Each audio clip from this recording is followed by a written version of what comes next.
Hello and welcome. For this reading, we're bringing through messages from the Arcturians. So when I tuned into the energy, they want to talk about some areas of life or some specifics that are shifting within the collective. So, they were giving me some examples. They had me pull a very specific deck, which is all about dancing and movement and ways to physically move energy. It's the Cosmic Dancer Oracle that we're going to be reading from to start. And I was just getting this energy of like they want to give us a heads up of some things that we need to perhaps move out of our physical bodies with movement. So that could be through yoga, dance, grounding even, or just energetically. But we're going to tune into that and see specifically what they're bringing through about it.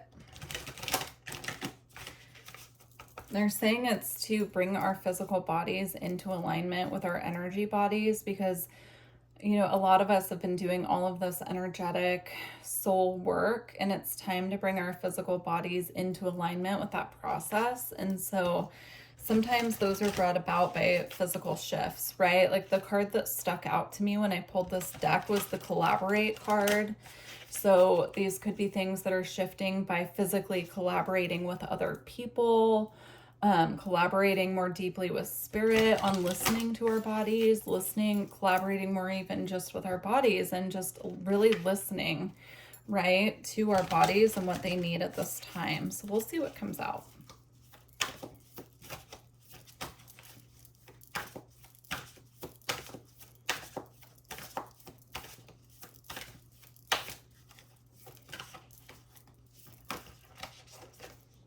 We have clear the vessel. Exactly. That's exactly what I'm talking about. Now with this card, it always reminds me because she's dressed in water bearing, just like the Aquarius symbol and also the star card in the tarot. But what I'm seeing here is it's just clearing the vessel through water. So drinking enough water, flushing the system, by hydrating. I'm seeing like hydrating and cleansing the cells, perhaps using electrolytes as well. But I'm also getting this like cleansing, healing vibe from being physically in water. So if you don't have a bathtub, you could use a shower. I'm seeing it would be really great cleansing for the physical body, for the skin, for the feet, for the chakras that are in our feet that connect us and ground us to the earth, to be in like a river or a lake, the ocean, a natural body of water, and setting the intention to allow that water and the connection there with the earth to clear away anything not in alignment. So I'm seeing that. This could also be through nourishment as well, as far as food goes. So eating nourishing foods that act as like a detox, right, to our body. Okay.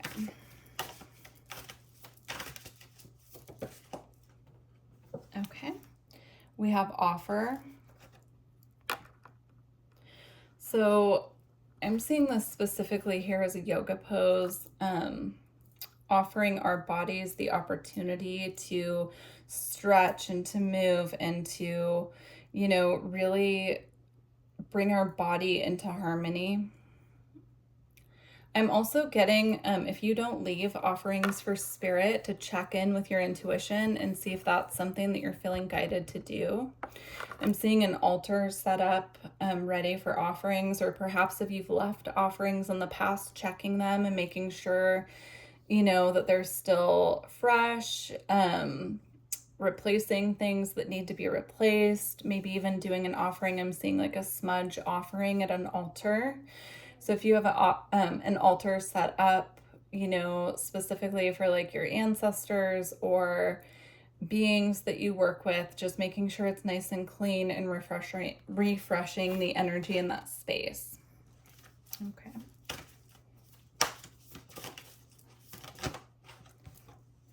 Okay, we have devote.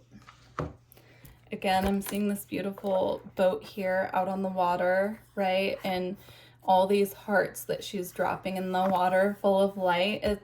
It's about that cycle of like the exchange we have with nature, with our light. So as much as the earth is giving us, we're also giving it back to the earth. through our energy, through our intention, through our connection, right? And it's a very heart-centered connection that we have with the earth. Most of us, the earth is just asking at this time for the love and the exchange and the physical connection with us, is what I'm getting here. And it's an equal exchange because we're giving the earth love and nourishment in that way and connecting with her and showing her attention, but we're also receiving back the clearing and the discharging of energies that don't serve us anymore. And it's just a beautiful connection. So again, I'm being guided to say, if you're close to water where you can go out on a boat or go swimming in a natural body of water, that's being encouraged. Okay, we have tap into primal power. Yeah, so now we have another element come through. So we've had water, earth, and now we have fire. Yeah.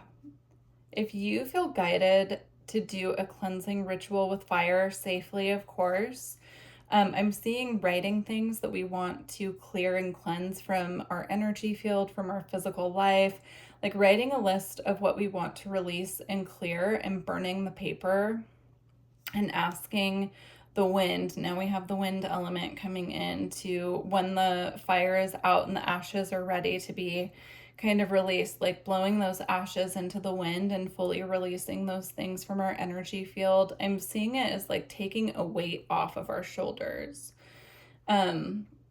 I'm getting you can do this in a fireplace as well. If you have that, you can just light the paper on fire, and then once the ashes are cool, you can scoop the ashes and just go spread them outside, or take like a shovel of them outside and ask the wind to carry them away.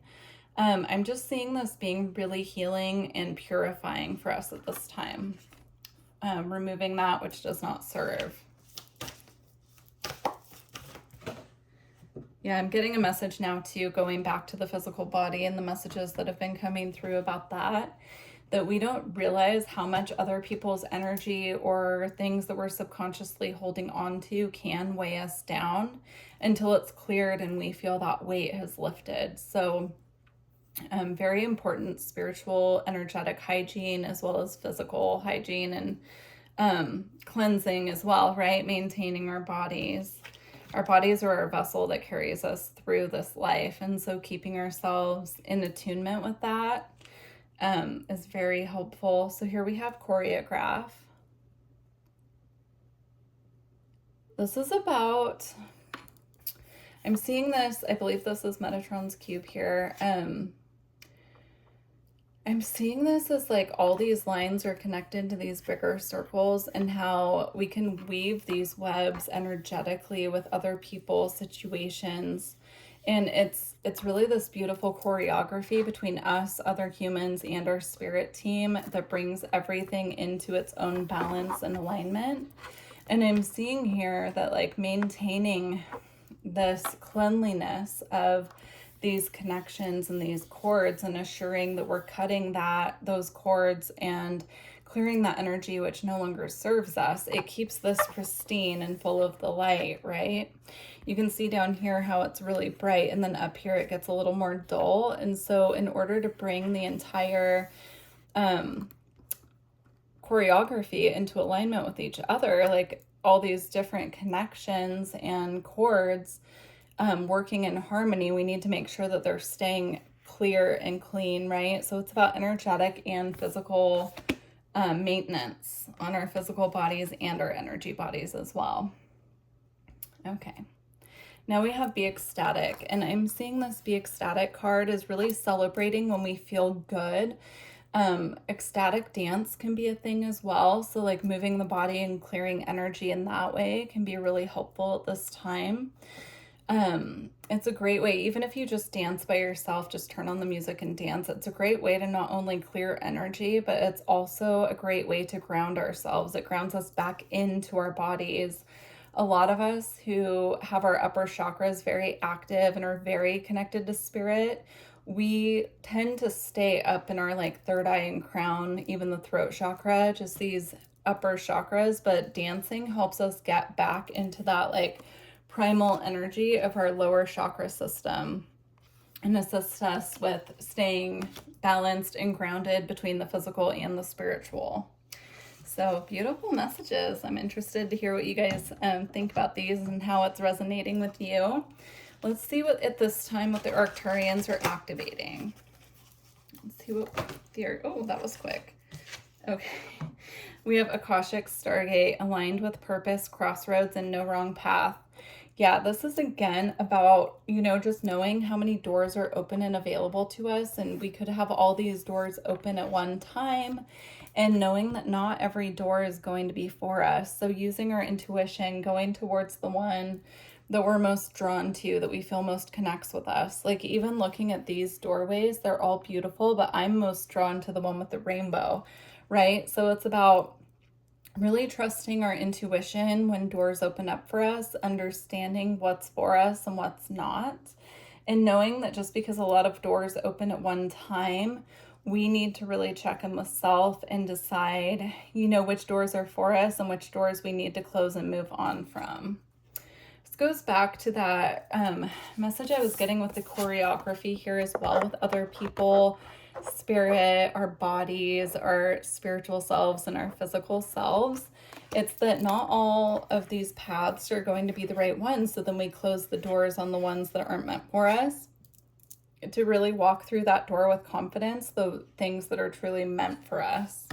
I hope that's making sense. They're giving it to me in an energy, and sometimes those are hard to decode into words. So, all right, we're going to close out with the Alchemy Oracle. Yeah, please let me know how this reading is resonating with you guys. You know, these messages are a little bit tricky sometimes when they come in as energy, but I think the biggest takeaway that I'm getting here is it's about maintaining our cords and connections, making sure that they're clear, free of clutter. Same with our physical bodies as well.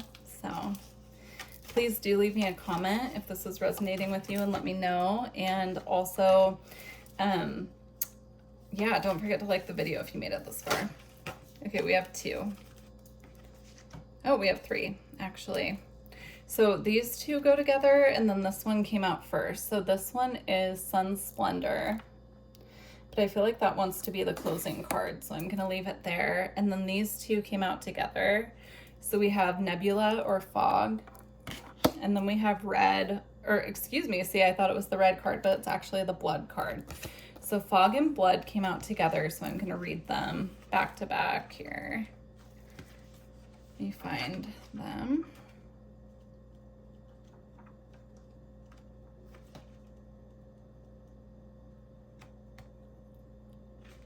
Okay.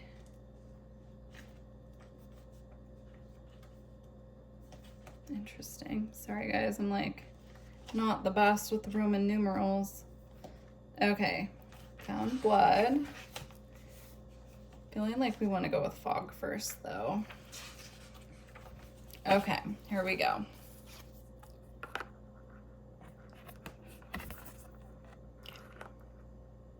When fog is present, nothing is clear, not even the problem. It's hard to orient oneself or to know where you're headed.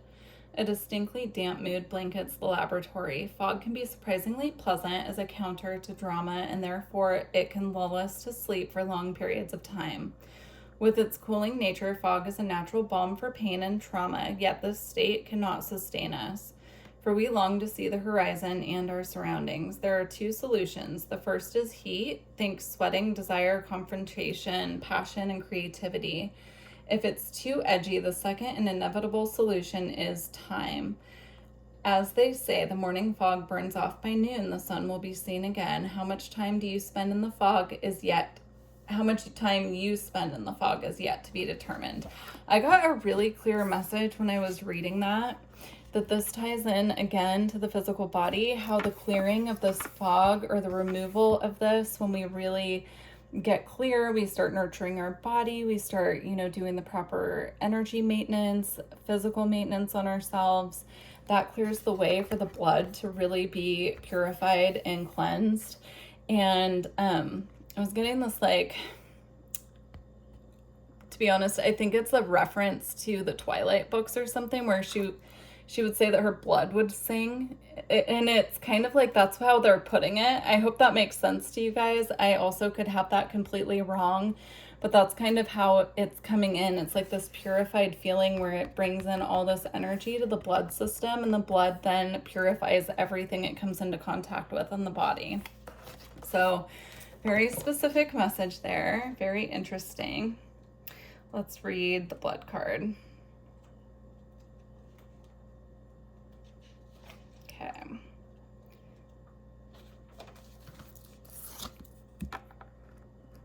Have no fear of the blood card. It indicates a remembrance of the vital mammalian nature of our existence. Drop by drop, the sacred elixir reminds us that we are alive, not merely thinking beings, but being beings. When blood is the prima materia in the laboratory, the alchemist uses the physical body as the starting point, building a relationship to the container that houses the spirit. Through the limbs, the organs, the cells, we witness the miracle of life, one heartbeat at a time. Eventually, the alchemist naturally partakes in practices that support and nourish blood's life-giving nature. We learn to honor and protect it. In alchemy, red is the color of vitality and radiance. With this card, you've dropped into the vital realm and sing the body's praises. Yes, exactly. It's about bringing that into alignment. And, you know, blood is the primal life force of the body. And so keeping our bodies healthy, you know, helps the blood do its job and purify as it goes as well. Okay. So here's our last card, and this is such a beautiful card to be closing the reading with. If you're interested in personal readings or energy work, astrology, you name it, my website's below. You can book straight through there. There are plenty of services on there, and please feel free to email me if you have questions. Okay, Sun Splendor. Revel in the glory of Splendor Solis. There are several cards in the alchemy deck that relate to the sun, yet this card specifically depicts the long-term effects of its radiance. Think abundance, fulfillment, and altruism. Envision celebration and collaboration. Again, there's that word collaboration, right? But it is possible in our complex, but is it possible in our complex world? The sun's splendor says yes, one day and one ray at a time. When the sun's splendor arrives in the laboratory, the alchemist realizes that kindness and generosity are the secret ingredients. All other paths fall away. Through giving back to others and the world, we become like the sun itself, radiant light and expecting nothing in return. Don't know where to start? Thank someone, then thank another person. Soon the alchemist finds they are not alone in their laboratory, and miracles arrive, both small and large. That is so beautiful. I just think that's such a beautiful way to close this reading as well, because it's about spreading the joy that comes from us truly being in alignment as well. And there's a nod to the sun here, right? So just like the blood is, you know, the primal life force of the body, the sun is the primal life force, again, of, you know, earth and sun together make life, right? So I just think that's a really beautiful way to close this reading. Please do let me know in the comments how it resonated with you, and I look forward to working with you all in the future. Thank you. Bye.